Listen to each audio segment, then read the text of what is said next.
نحمده ونصلي على رسوله الكريم اما بعد فقد قال الله تبارك وتعالى كما ورد في آخر سورة الحجرات اعوذ بالله من الشيطان الرجيم بسم الله الرحمن الرحيم قالت الأعراب آمنا قل لم تؤمنوا ولكن قولوا أسلمنا ولما يدخل الإيمان في قلوبكم وإن تطيعوا الله ورسوله لا يلدكم من أعمالكم شيئا إن الله غفور رحيم إنما المؤمنون الذين آمنوا بالله ورسوله ثم لم يرتابوا وجاهدوا بأموالهم وأنفسهم في سبيل الله أولئك هم الصادقون قل أتعلمون الله بدينكم والله يعلم ما في السماوات وما في الأرض والله بكل شيء عليم صدق الله العظيم رب اشرح لي صدري ويسر لي أمري واحلل عقدة من لساني يفقهوا قولي اللهم ربنا الہمنا رشدنا واعذنا من شرور انفسنا اللهم ارنا الحق حقا وارزقنا اتباعه وارنا الباطل باطلا وارزقنا اجتنابه اللهم اجعلنا من المؤمنين اللهم اجعلنا من المتقين آمین یا رب العالمین۔ سورہ حجرات کی آیات 14 اور 15 پر اگرچہ ہماری گفتگو اس سے قبل ہو چکی ہے، لیکن ان آیات کی اہمیت کے حوالے سے ایک بعض مزید چیزیں میں اس کے ضمن میں واضح کرنا چاہتا ہوں۔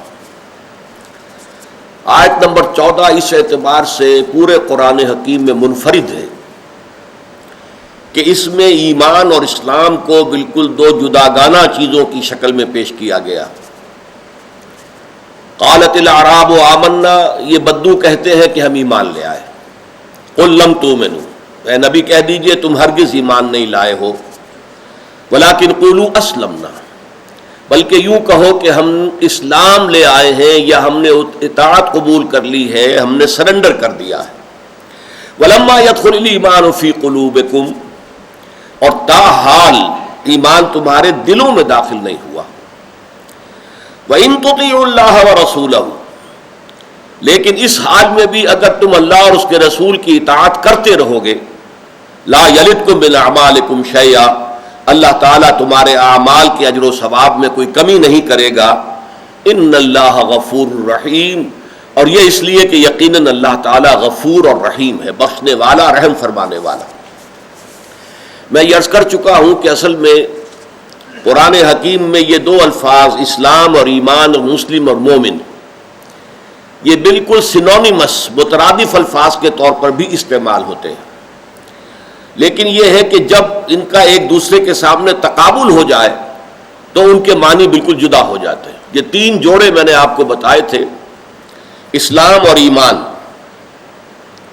اور جہاد اور قتال اور نبی اور رسول، ان میں جو نسبت ہے وہ یہ ہے کہ ہر رسول تو لازماً نبی ہے، ہر نبی لازماً رسول نہیں ہوتا۔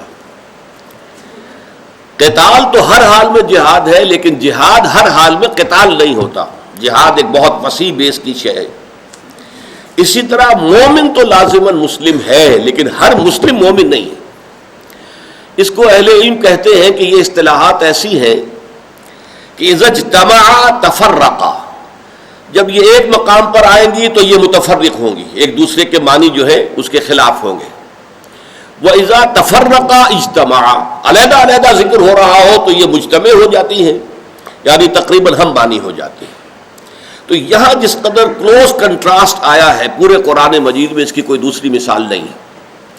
تو یہاں در حقیقت یہ بات جان لینے کی ہے کہ وہ لوگ خاص طور پر جبکہ اسلام ایک تحریک کی شکل میں سامنے آیا ہو، جیسے کہ حضور صلی اللہ علیہ وسلم کی حیات طیبہ میں تھا، ایک ہمارا اسلام اور ایمان ہے، یہ ہم نے خود قبول نہیں کیا ہے، یہ تو ہم پر وراثتاً یوں سمجھیے کہ ہمیں مل گیا ہے، اسلام بھی مل گیا، ایمان بھی جو بھی اگر تھوڑا بہت ملا ہے تو مل گیا ہے، اور وہ چونکہ اسلام کے ارکان پر ہم عمل کرتے آئے ہیں تو اس سے واقعی ایمان بھی کچھ نہ کچھ پیدا ہو جاتا ہے. لیکن یہاں در حقیقت جو ہے پس منظر کیا ہے کہ ایک تحریک چل رہی ہے، حضور صلی اللہ علیہ وسلم کی دعوت اور تحریک، اللہ کے دین کے غلبے کی جد و جہد. اب یہ جب فتح کے مراحل تک پہنچ گئی تو بہت سے لوگوں نے، اعراب کا لفظ اسی لیے استعمال کیا گیا، بدو قبائل عرب جو تھے، انہوں نے طے کیا اس نو یوز resisting any more، اب کوئی فائدہ نہیں ہے، ریزسٹ نہیں کر سکتے، let us go and surrender، چلو اسلام لے آئے. تو قبیلے کے قبیلے یدخلون فی دین اللہ افواجا، وہ آئے اور انہوں نے اطاعت قبول کر لی. اس طرح ایمان تو دل میں نہیں آتا تھا، کچھ لوگوں کے دلوں میں آیا ہوگا لازماً. اسی لیے میں نے آپ کو بتایا تھا کہ جو لوگ اس کیفیت میں ایمان لائے، اسلام لائے، ان کی تین حالتیں ہو سکتی ہیں. یا تو مثبت طور پر ایمان بھی دل میں موجود ہے، یا منفی طور پر نفاق ہے کہ وقتی طور پر جو ہے ذرا سر جھکا لیا جائے، پھر ذرا موقع آئے گا تو پھر نپٹیں گے ان سے اور پھر ایک کاؤنٹر ریولوشن برپا کریں گے. تو یہ گویا کہ دھوکے کے ساتھ اسلام لا رہے ہیں. لیکن ان دونوں کے مابین ایک زیرو لیول ہے کہ نہ مثبت طور پر ایمان ہے، نہ منفی طور پر نفاق ہے، کوئی دھوکہ دینے کی نیت نہیں ہے، یہ زیرو لیول ہے. اس زیرو لیول کے بارے میں یہ آیت بتاتی ہے کہ جو لوگ اس کیفیت میں ہیں کہ ان میں نفاق نہیں ہے، تو وہ اگر اللہ اور اس کے رسول کی اطاعت کرتے رہیں گے تو ان کے اعمال اللہ تعالیٰ جو ہے رد نہیں کرے گا، اس لیے کہ وہ منافق نہیں ہیں. اعمال جو ہے وہ رد ہوتے ہیں منافق کے. لیکن یہ بھی ہے اس کے ساتھ ہی، انشاءاللہ آج اگلی آیات میں واضح ہو جائے گا کہ جب اللہ اور اس کے رسول کی اطاعت جاری رہے گی تو خود بخود ایمان پیدا ہو جائے گا. گویا کہ یہ بڑا ٹرانزٹری فیز ہے. ایک ہے یعنی تھیوریٹیکلی تو یقیناً یہ ایک پوزیشن ہے، لیکن یہ ٹرانزٹری ہے. اگر آپ خلوص دل کے ساتھ، چاہے جب اسلام لائے ہیں تو اس وقت ایمان نہیں تھا لیکن نفاق بھی نہیں تھا، اب اگر خلوص کے ساتھ اطاعت کریں گے اللہ کی اور اس کے رسول کی تو پھر اس سے ایمان پیدا ہوتا چلا جائے گا. لیکن یہاں ایک نوٹ آف کاشن بھی ہے، اور وہ یہ ہے کہ اطاعت سے مراد جزوی اطاعت نہیں ہے. اطاعت ہمیشہ کلی اطاعت ہوتی ہے. جزوی اطاعت کے کچھ احکام تو اللہ کے سر آنکھوں پر اور کچھ پاؤں تلے رون دیے جائیں. تو یہاں معلوم ہوا کہ اطاعت اللہ کی نہیں ہو رہی ہے بلکہ اطاعت اپنے نفس کی ہو رہی ہے. ویٹو پاور نفس کے ہاتھ میں ہے. نفس جو ہے جس کو کہہ دے کہ ہاں ٹھیک ہے اس پر تو تم عمل کر لو اللہ کے حکم پر، اور جس کے بارے میں نفس یہ کہے کہ نہیں اس پر تم عمل نہیں کر سکتے، تو ہم نے نفس کی پیروی کی اور اللہ کے حکم کی پیروی نہیں کی. This partial obedience is no obedience at all. اسی لیے سورہ توبہ کی آیت نمبر 85 میں بہت کھول کر کہہ دیا گیا افتؤمنون ببعض الکتاب وتکفرون ببعض، کیا تم ہماری کتاب اور شریعت کے ایک حصے کو مانتے اور ایک کو رد کرتے ہو؟ فما جزاء من يفعل ذلك منكم الا خزي في الحیات الدنیا، تو جو کوئی بھی تم میں سے یہ طرز عمل اختیار کرے گا ان کی کوئی سزا اس کے سوا نہیں ہے کہ دنیا کی زندگی میں رسوا کر دیے جائیں، ذلیل اور خوار کر دیے جائیں. وہ یوم القیامت یردون الی اشد العذاب، اور قیامت کے دن وہ شدید ترین عذاب میں جھونک دیے جائیں. وما اللہ بغافل عما تعملون، اللہ تمہارے اعمال سے غافل نہیں ہے. تم اپنی لمبی لمبی داڑھیوں سے اللہ کو دھوکہ نہیں دے سکتے، تم اپنے سالانہ جو ہے عمروں سے اور حجوں سے اللہ تعالیٰ کو دھوکہ نہیں دے سکتے. اگر تمہارے کاروبار سود پر چل رہے ہیں، اگر تمہارے کاروبار میں دھوکہ ہے، فریب ہے، اگر یہ چیزیں شامل ہیں، تمہاری آمدنی حرام کی ہے، تو ان چیزوں سے اللہ دھوکہ نہیں کھائے گا. تو یہ بات نوٹ کرنے کی ہے کہ اطاعت جو ہے وہ کلی اطاعت ہے، جزوی اطاعت نہیں. بہرحال اگلی آیت جو ہے اس اعتبار سے قرآن حکیم کی پھر میں الفاظ کہہ رہا ہوں اہم ترین آیت ہے. ایک concise definition of who is a real مومن، ایک نہایت جامع تعریف کہ مومن کون ہے. اور ان آیات کا رب تو جو ہے خود واضح ہے. اگر ایک گروہ کے بارے میں کہا کہ تم یہ کہہ سکتے ہو کہ ہم اسلام لے آئے، یہ نہیں کہہ سکتے کہ ہم ایمان لے آئے، تو اب کوشچن پیدا ہوا نیچرلی، ہو از اے مومن، مومن کون ہوتا ہے بتائیے.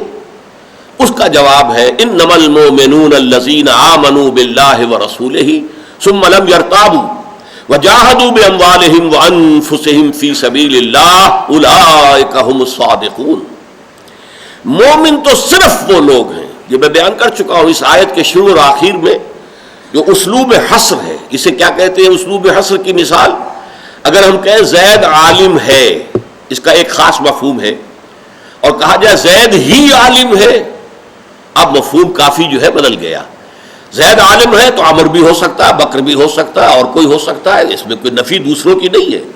جب زید ہی عالم ہے آپ نے کہا تو معلوم ہوا کہ صرف زید جو ہے وہ عالم ہے، باقی سب غیر عالم ہے.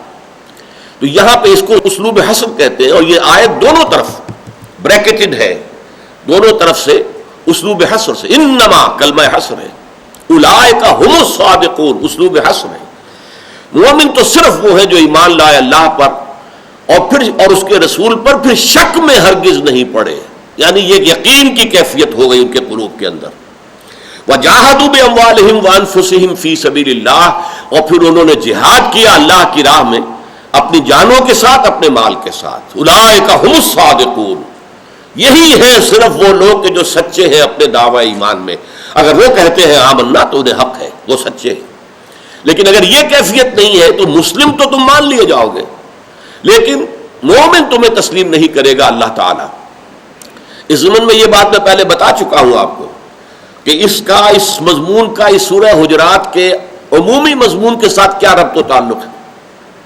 میں نے عرض کیا تھا شروع میں، یاد ہوگا، کہ مسلمانوں کی حیات ملی اور حیات سیاسی اور حیات ریاستی، ریاست کی سطح پر، اسٹیٹ کی سطح پر، اس کی رکنیت کس کو حاصل ہے؟ اسلامک اسٹیٹ جو ہے اس کی سٹیزن شپ جو ہے وہ کس کو حاصل ہے؟ آیا صرف مومن کو یا مسلم کو؟ تو اسلامی ریاست کی سٹیزن شپ مسلم کے لیے ہے. آپ یہ نہیں جان سکتے کہ مسلم کے اندر ایمان ہے یا نہیں ہے، یا منافق ہے یا کیا ہے، یہ ہم ڈسکس کر ہی نہیں سکتے. یہ صرف اسلام کی بنیاد پر ہوگا. جب تک کسی شخص کی تکفیر نہ ہو جائے he will be accepted as a citizen of the Islamic State. اسی طرح اسلامی معاشرے کی رکنیت جو ہے وہ بھی اسلام کی بنیاد پر ہے، ایمان کی بنیاد پر نہیں. البتہ آخرت کا سارا معاملہ ایمان کی بنیاد پر ہے. وہاں یہاں دنیا کا اسلام وہاں کام نہیں آئے گا اگر ایمان نہیں ہے. ہاں ایمان بھی ہو، اسلام بھی ہو تو کیا کہنے ہیں، نور علی نور. لیکن یہ کہ اگر ایمان نہیں ہوگا تو یہ اسلام بے معنی ہوگا، زیرو ہوگا، اللہ کی بیلنس میں، میزان میں اس کا کوئی وزن نہیں ہوگا. تو انما المؤمنون الذین آمنوا باللہ ورسولہ ثم لم یرتابوا، یہ بھی میں عرض کر چکا ہوں. اسلام کے 5 ارکان ہیں، کلمہ شہادت، نماز، روزہ، حج اور زکوٰۃ. ایمان کے لیے 2 ارکان اضافی ہو جائیں گے. اس شہادت کے ادھر آپ کو یقین قلبی، اور اس عمل کے پیدان میں جہاد فی سبیل اللہ. تو گویا کہ ایمان کے ارکان 7 ہو گئے، 5 اسلام والے وہ تو عام ہے، اور 2 اضافی ہو گئے. جیسے آپ کو معلوم ہے کہ لائٹ کی اسپیکٹرم جو ہوتا ہے، رے آف لائٹ کا، تو اس میں الٹرا وائلٹ اور انفرا ریڈ یہ انویزیبل ہوتے ہیں. تو اسی طریقے سے الٹرا وائلٹ جو ہے ایمان وہ انویزیبل ہے. البتہ جہاد جو ہے اس کو آپ کہہ سکتے ہیں کہ وہ انفرا ریڈ ہے. وہ تو جہاد تو ظاہر بات ہے، اس میں پھر جانیں بھی دینی ہوگی اور خون بھی دینا ہوگا. تو اس طرح سے ایمان کی یہ جو ہے 7 ارکان بن جاتے ہیں. تو یہ ہے ایمان کی اصل ڈیفینیشن. اب یہاں آج نوٹ جو مزید کرانا چاہتا ہوں وہ یہ ہے کہ جیسے ایک پرکار ہوتی ہے، اس کے 2 بازو اس طرح جڑے ہوئے ہو، پرکار بند ہے، وہ مثال ہے اس آیت کی. ایمان میں یقین اور جہاد فی سبیل اللہ، یہ 2 ارکان ہیں ایمان کے. انما المؤمنون الذین آمنوا باللہ ورسولہ ثم لم یرتابوا وجاہدوا باموالہم وانفسہم فی سبیل اللہ اولئک هم الصادقون. اس آیت میں یہ پرکار کے دونوں جو بازو ہیں یہ دونوں جڑے ہوئے ہیں، جیسے کہ پرکار بند ہوتی ہے. اسی لیے میں نے کہا تھا کنسائز، سب سے زیادہ مختصر ڈیفینیشن جو ہے مومن کی وہ اس آیت میں. کنسائز اینڈ کمپریہنسو، تھوڑی ہونے کے باوجود، مختصر ہونے کے باوجود کمپریہنسو ہے کہ اس کے تمام اجزاء کو اس نے سمو لیا ہے. اب ایک بہت خوبصورت مثال یہ ہے کہ جب پرکار کے یہ 2 بازو علیحدہ ہو جائیں، ڈسٹنس آ جائے، تو وہ مثال ہے سورہ انفال کی. سورہ انفال کے ابتدا میں ایمان کی حقیقت کا پہلا جو حصہ ہے اس کو بیان کیا گیا. یہ دوسری آیت ہے، انما المؤمنون الذین اذا ذکر اللہ وجلت قلوبہم. دل میں اگر یقین ہوتا ہے تو یہ کیفیات پیدا ہوگی کہ وہ مومن تو وہ لوگ ہیں، وہی انما کا لفظ ہے یہاں بھی، انما مومن تو صرف وہ ہیں کہ جب اللہ کا ذکر کیا جائے تو ان کے دل لرز اٹھے. وَإِذَا تُلِيَتْ عَلَيْهِمْ آيَاتُهُ زَادَتْهُمْ ایمانا، اور جب انہیں اللہ کی آیات پڑھ کر سنائی جائے تو ان کے ایمان میں اضافہ ہو جائے. وَعَلَىٰ رَبِّهِمْ يَتَوَكَّلُونَ، اور وہ اپنے رب پر توکل کرتے ہوں. الَّذِينَ يُقِيمُونَ الصَّلَاةَ وَمِمَّا رَزَقْنَاهُمْ يُنْفِقُونَ، یہی وہ لوگ ہیں کہ جو اللہ تعالیٰ کی جو نماز قائم رکھتے ہیں اور جو کچھ ہم نے دیا ہے اس میں سے خرچ کرتے ہیں اللہ کی رضا کے لیے. اب دیکھیے الفاظ، اولئک ھم المؤمنون حقا، یہ لوگ ہیں جو حقیقی مومن ہیں، ان کا مومن ہونا حق ہے، ثابت ہے. لہم درجات عند ربہم ومغفرۃ ورزق کریم، ان کے لیے ان کے رب کے پاس بڑے اعلیٰ درجات ہیں اور مغفرت ہے، اگر کوئی خطائیں ہوئی ہیں معاف کر دی جائیں گی. ورزق کریم، اور بہت ہی عمدہ اور باعزت رزق ہے. اچھا اب دیکھیے لاسٹ بٹ ون آیت جو ہے اس سورہ مبارکہ کی پرکار کا دوسرا بازو، والذین آمنوا وہاجروا وجاہدوا فی سبیل اللہ والذین آووا ونصروا اولئک ھم المؤمنون حقا لہم مغفرۃ ورزق کریم. جو لوگ ایمان لائے اور پھر انہوں نے ہجرت کی اور جہاد کیا اللہ کی راہ میں، اور وہ لوگ کہ جنہوں نے ان مہاجرین کو پناہ دی اور اللہ کی مدد کی اور اہل ایمان کی مدد کی، رسول کی مدد کی، یعنی جو انصار مدینہ تھے، یہ ہے مومن حقاً، یہ ہے ان کا ایمان حقیقی ہے. تو یہ دونوں در حقیقت شروع میں بھی اولئک ھم المؤمنون حقا، آخر میں بھی اولئک ھم المؤمنون حقا. تو پرکار کے دونوں بازو جو ہے وہ یہاں پر علیحدہ ہو گئے. اس کے بعد میں نے آپ سے عرض کیا تھا کہ یہ ایمان کا معاملہ جو ہے اس کی ڈیفینیشن کا دوسرا جز جو ہے وہ جہاد فی سبیل اللہ ہے. اب یہ معاملہ در حقیقت بہت ہی تفصیل طلب ہے. جہاد جہد سے بنا ہے، قتال قتل سے بنا ہے. جہد اور قتل یہ یک طرفہ عمل ہے. آپ کسی کام کے لیے محنت کر رہے ہیں، یہ جہد ہے، اردو میں بھی آپ بولتے ہیں جد و جہد. اور اگر کسی نے کسی کو قتل کر دیا یک طرفہ عمل ہے. لیکن اگر کوشش کے مقابلے میں آ جائے، سٹرگل ہو جائے کہ آپ جو ہے جیسے کہ یہ رسہ کشی ہوتی ہے کہ وہ ایک ٹیم جو ہے رسے کو اپنی طرف گھسیٹ رہی ہے، دوسری ٹیم اپنی طرف گھسیٹ رہی ہے. آپ اس ملک میں اسلامی نظام چاہتے ہیں، کچھ اور لوگ ہیں جو سیکولر نظام چاہتے ہیں، ان کے درمیان رسہ کشی ہوگی. یہ جہاد ہے، رسہ کشی، سٹرگل. اسی طرح قتال کیا ہے کہ دو افراد یا دو گروہ ایک دوسرے کو قتل کرنے کے لیے ایک دوسرے کے سامنے آ جائیں. وہ اسے قتل کرنا چاہتا ہے، یہ اسے قتل کرنا چاہتا ہے. تو اس معنی میں جہاد فی سبیل اللہ ہمارے دین کی بڑی بنیادی اصطلاح بھی ہے. اور سب سے بڑی بات یہ کہ یہ آیت کہہ رہی ہے کہ اگر جہاد نہیں ہے تو ایمان ہے ہی نہیں. سورہ صف میں بھی فرمایا ہے کہ یا ایھا الذین آمنوا ھل ادلکم علی تجارۃ تنجیکم من عذاب علیم. اہل ایمان کیا ہم تمہیں وہ کاروبار بتائیں جو تمہیں عذاب علیم سے چھٹکارا دلا دے. یعنی یہ کاروبار نہیں کرو گے تو جہنم سے چھٹکارے کی تمہاری امید جو ہے امید موہوم ہے. اور وہ کیا ہے کاروبار؟ تؤمنون باللہ ورسولہ، یہ حقیقی ایمان والی بات ہو گئی. پہلے گفتگو بھی ہوئی تھی یا ایھا الذین آمنوا، جو اسلام والا ایمان ہے وہ یہاں بیان ہو رہا ہے. لیکن یہ کہ اگر حقیقی ایمان ہوگا تؤمنون باللہ ورسولہ وتجاہدون فی سبیل اللہ باموالکم وانفسکم، اور جہاد کرو اللہ کی راہ میں اپنی جانوں اور مالوں کے ساتھ. گویا کہ معلوم ہوا اگر جہاد نہیں ہے تو جہنم سے چھٹکارے کا کوئی سوال نہیں. اس لیے کہ جہاد ایمان کا رکن اعظم ہے. اولئک ھم الصادقون، یقیناً یہی لوگ سچے ہیں. اللہم ربنا اجعلنا منہم، اللہم ربنا اجعلنا منہم، اے اللہ ہمیں ان سچے مومنوں میں شامل کر دے. اب آج ایک تیسری آیت ہم لے رہے ہیں. قل اتعلمون اللہ بدینکم، اے نبی ان سے کہیے کیا تم اللہ کو اپنا دین جتلانا چاہتے ہو، اللہ کو اپنا دین بتانا چاہتے ہو، سکھلانا چاہتے ہو. واللہ یعلم ما فی السماوات والارض، حالانکہ اللہ تو جانتا ہے جو کچھ آسمانوں میں ہے اور زمین میں ہے. واللہ بکل شیء علیم، اللہ ہر چیز کا علم رکھتا ہے. دیکھیے یہ صورت ہے کہ کچھ لوگ جو ہے احسان جتاتے تھے اور اپنے حقوق کہتے تھے کہ ہمیں زیادہ حق ملنا چاہیے، زکوٰۃ میں سے، صدقات میں سے زیادہ. دیکھیے ہم لڑے بھڑے بغیر اسلام لے آئے ہیں. آپ نے اتنے عرصے جنگیں کی ہیں، قریش کتنی مصیبتوں میں ڈال کر پھر ایمان لائے ہیں. دیکھیے ہم تو حاضر ہو گئے، ہم نے آپ سے کوئی جنگ نہیں کی اور ہم اسلام لے آئے، ہم اسلام لائے ہیں اور بغیر لڑے بڑے اسلام لائے ہیں، تو ہمیں ذرا سہولتیں ملنی چاہیے، ہمیں رعایتیں ملنی چاہیے، صدقات میں سے زکوٰۃ میں سے ہمیں زیادہ حصہ ملنا چاہیے۔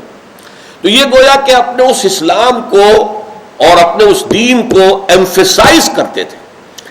اس کے لیے ہماری وہ جو ہریانے کی زبان ہے اس کی ایک کہاوت ہے، تھوتھا چنا باجے گھنا۔ وہ چنا کے جو اندر سے کھوکھلا ہو چکا ہو، کیڑا کھا چکا ہے اسے، اب اوپر اس کا چھلکا موجود ہے، اندر کچھ نہیں ہے، وہ کھنکتا زیادہ ہے، آواز زیادہ دیتا ہے۔ سالڈ چنا جو ہے وہ اس کی آواز نہیں ہوگی آپس میں، تو تھوتھا چنا باجے گھنا، وہ بجتا زیادہ ہے، آواز زیادہ دیتا ہے۔ اسی طریقے سے عام مشاہدہ ہے، کوئی دیگچی ہے، وہ دیگ ہے خالی ہے تو آپ ذرا اسے ٹنکائیں گے تو اس کی آواز بہت خوب ہوگی، اگر اس کو بھری ہوئی ہے تو آواز ڈل ہوگی۔ تو اسی طریقے سے جو صرف مسلم تھے، اندر خالی تھا، ایمان نہیں تھا، اندر سے خالی اوپر سے مسلم، وہ جتاتے تھے ہم اسلام لے آئے، ہم نے دیکھیے کوئی لڑے بڑے بغیر جو ہے ہم نے سرنڈر کیا ہے، ہم اس طریقے سے ایمان لائے ہیں۔ گویا کہ اس کے پس منظر میں یہ تھا کہ ہمارے ساتھ رعایتیں ہونی چاہیے، ہمارے ساتھ جو ہے کوئی امتیازی سلوک ہونا چاہیے، ہمیں زکوٰۃ میں سے صدقات میں سے زیادہ حصہ ملنا چاہیے۔ تو یہاں بہت خوبصورت انداز میں گویا کہ ان کا جو ہے ایک طریقے سے احتساب ہو رہا ہے کہ تم کسے بتانا چاہتے ہو اپنے دین کا یہ اظہار اور بلند بانگ دعوی کے ساتھ کہ ہم ایمان لے آئے، جس کو کہا گیا کہ لم تؤمنوا، تم ایمان تو ہرگز لائے ہی نہیں ہو ابھی تک، یہ تو اسلام ہے بھی، اوپر کا چھلکا ہے، چنا جو ہے اندر سے کھوکھلا ہے۔ یہ تو ہوگا اگر تم اللہ اس کے رسول کی اطاعت پر گامزن رہو گے خلوص کے ساتھ، تو پھر اس کے اندر جو ہے رفتہ رفتہ ایمان بھی پیدا ہو جائے گا۔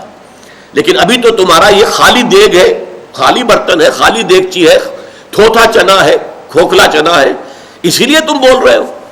تو فرمایا قل اتعلمون اللہ بدینکم، کیا تم اللہ کو جتلانا چاہتے ہو، بتانا چاہتے ہو؟ ظاہر بات ہے کہ اسلام اور ایمان کا تعلق تو اصلا اللہ کے ساتھ ہے، دین کا تعلق اللہ کے ساتھ ہے، اور اللہ تعالیٰ جو ہے وہ بے خبر نہیں ہے، جو ایمان لے آیا ہے اللہ جانتا ہے۔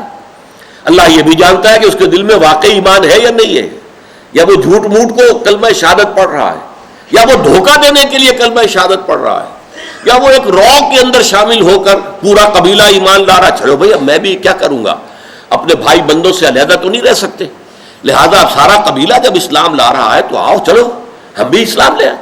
تو جو اس کیفیت کے ساتھ اسلام لائے، ان کے دلوں میں ایمان نہیں تھا، وہ اپنے اسلام کا، ایمان کا، دین کا، تقوی کا ذرا زیادہ زور شور کے ساتھ جو ہے وہ اظہار کرتے تھے۔ تو ان کا ذکر اس آیت میں ہے، قل اتعلمون اللہ بدینکم، کیا اللہ پر جتلانا چاہتے ہو اپنا دین؟ اب یہاں اسلام اور ایمان دونوں اصطلاحات کو چھوڑ کر دین کی اصطلاح آ گئی کہ ایمان اور اسلام کی بنیاد پر ایک نظام قائم ہوتا ہے، بلکہ اسلام جو ہے وہ نظام کو قائم کرتا ہے، ایمان تو اس کی روح ہے، لیکن اصل میں جو اسلام ہے اس کی بنیاد پر نظام قائم ہوتا ہے۔ جیسا کہ میں نے آپ کو بتایا کہ اگر ریاست قائم ہوگی تو اس کا شہری کون ہوگا؟ مسلمان۔ ہمیں یہ حق حاصل نہیں ہے کہ ہم تحقیق کریں کہ وہ واقعی مسلمان ہے کہ نہیں ہے، اس کے عمل کیسے، نہیں، جب تک کفریہ کوئی فعل سرزد نہ ہو جائے، جب تک کہ مفتی یہ فتویٰ نہ دے دے کہ یہ کافر ہو گیا، اسلام کے دائرے سے نکل گیا، یہ قادیانی ہو گیا، اب یہ غیر مسلم ہے، اس کو بعد تو معاملہ علیحدہ ہو جائے گا۔ لیکن گناہ گار ہو، فاسق ہو، فاجر ہو، لیکن ہو مسلمان، تو اس کے سارے حقوق شہریت برقرار، اور وہ مسلمان معاشرے کا ایک رکن ہے، مسلمانوں کا سب معاملہ اس کے ساتھ کیا جائے گا۔ تو یہ نظام جو قائم ہوتا ہے، دین، یہ اسلام کی بنیاد پر ہوتا ہے۔ اسی لیے فرمایا قل اتعلمون اللہ بدینکم، کیا تم اللہ پر جتلانا چاہتے ہو اپنا دین، اللہ کو بتانا چاہتے ہو، سکھانا چاہتے ہو، پڑھانا چاہتے ہو؟ واللہ یعلم ما فی السماوات و ما فی الارض، اور اللہ تعالیٰ تو جانتا ہے جو کچھ کے آسمانوں میں ہے اور زمین میں ہے۔ واللہ بکل شیء علیم، اللہ تو ہر چیز کا علم رکھتا ہے، کوئی شے جو ہے اس کے علم کے دائرے سے باہر نہیں ہے۔ تمہارے دلوں میں ایمان ہے تو اللہ کے علم میں ہے۔